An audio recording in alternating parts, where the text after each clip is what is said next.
Chapter 19. The Egg Sac. Next morning, when the first light came into the sky, and the sparrows stirred in the trees, when the cows rattled their chains and the rooster crowed, and the early automobiles went whispering along the road, Wilbur awoke and looked for Charlotte. He saw her up overhead in a corner near the back of his pen. She was very quiet. Her 8 legs were spread wide. She seemed to have shrunk during the night. Next to her, attached to the ceiling, Wilbur saw a curious object. It was a sort of sack or cocoon. It was peach-colored and looked as though it were made of cotton candy. "Are you awake, Charlotte?" he said softly. "Yes," came the answer. "What is that nifty little thing? Did you make it?" "I did indeed," replied Charlotte in a weak voice. "Is it a plaything?" "Plaything? I should say not. It is my egg sac, my magnum opus." "I don't know what a magnum opus is," said Wilbur. "That's Latin," explained Charlotte. "It means great work. This egg sac is my great work, the finest thing I have ever made." "What's inside it?" asked Wilbur. "Eggs?" 514 of them, she replied. 514, said Wilbur. "You're kidding." "No, I'm not. I counted them. I got started counting, so I kept on, just to keep my mind occupied." "It's a perfectly beautiful egg sac," said Wilbur, feeling as happy as though he had constructed it himself. "Yes, it is pretty," replied Charlotte, patting the sack with her 2 front legs.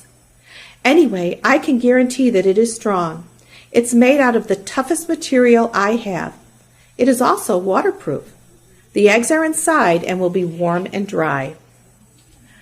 "Charlotte," said Wilbur dreamily, "are you really going to have 514 children?" "If nothing happens, yes," she said.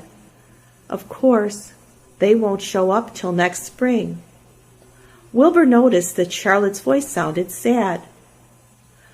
"What makes you sound so downhearted? I should think you'd be terribly happy about this." "Oh, don't pay any attention to me," said Charlotte. "I just don't have much pep anymore. I guess I feel sad because I won't ever see my children." "What do you mean you won't see your children? Of course you will. We'll all see them. It's going to be simply wonderful next spring in the barn cellar, with 514 baby spiders running around all over the place. And the geese will have a new set of goslings, and the sheep will have their new lambs." "Maybe," said Charlotte quietly. "However, I have a feeling I'm not going to see the results of last night's efforts. I don't feel good at all. I think I'm languishing, to tell you the truth." Wilbur didn't understand the word languish, and he hated to bother Charlotte by asking her to explain. But he was so worried, he felt he had to ask. "What does languishing mean?" "It means I'm slowing up, feeling my age. I'm not young anymore, Wilbur. But I don't want you to worry about me. This is your big day today. Look at my web. Doesn't it show up well with the dew on it?" Charlotte's web never looked more beautiful than it looked this morning. Each strand held dozens of bright drops of early morning dew. The light from the east struck it and made it all plain and clear. It was a perfect piece of designing and building. In another hour or two, a steady stream of people would pass by, admiring it and reading it and looking at Wilbur and marveling at the miracle. As Wilbur was studying the web, a pair of whiskers and a sharp face appeared. Slowly, Templeton dragged himself across the pen and threw himself down in a corner. "I'm back," he said in a husky voice. "What a night!" The rat was swollen to twice his normal size. His stomach was as big around as a jelly jar. "What a night!" he repeated hoarsely. "What feasting and carousing! A real gorge! I must have eaten the remains of 30 lunches. Never have I seen such leavings. and everything well ripened and seasoned with the passage of time and the heat of the day. Oh, it was rich, my friends, rich. You ought to be ashamed of yourself, said Charlotte in disgust. It would serve you right if you had an acute attack of indigestion. Don't worry about my stomach, snarled Templeton. It can handle anything. And by the way, I've got some bad news. As I came past that pig next door, the one that calls himself Uncle, I noticed a blue tag on the front of his pen. That means he has won first prize. I guess you're licked, Wilbur. You might as well relax. Nobody is going to hang any medal on you. Furthermore, I wouldn't be surprised if Zuckerman changes his mind about you. Wait till he gets hankering for some fresh pork and smoked ham and crisp bacon. He'll take the knife to you, my boy. Be still, said Charlotte. You're too stuffed and bloated to know what you're saying. Don't pay any attention to him, Wilbur. Wilbur tried not to think about what the rat had just said. He decided to change the subject. Templeton, said Wilbur, if you weren't so dopey, you would have noticed that Charlotte has made an egg sac. She is going to become a mother.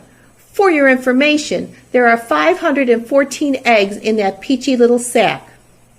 Is that true? Asked the rat, eyeing the sack suspiciously. Yes, it's true, sighed Charlotte. Congratulations, murmured Templeton. This has been a night. He closed his eyes, pulled some straw over himself, and dropped off into a deep sleep. Wilbur and Charlotte were glad to be rid of him for a while. At 9 o'clock, Mr. Arable's truck rolled into the fairgrounds and came to a stop at Wilbur's pen. Everybody climbed out. Look, cried Fern, look at Charlotte's web. Look what it says.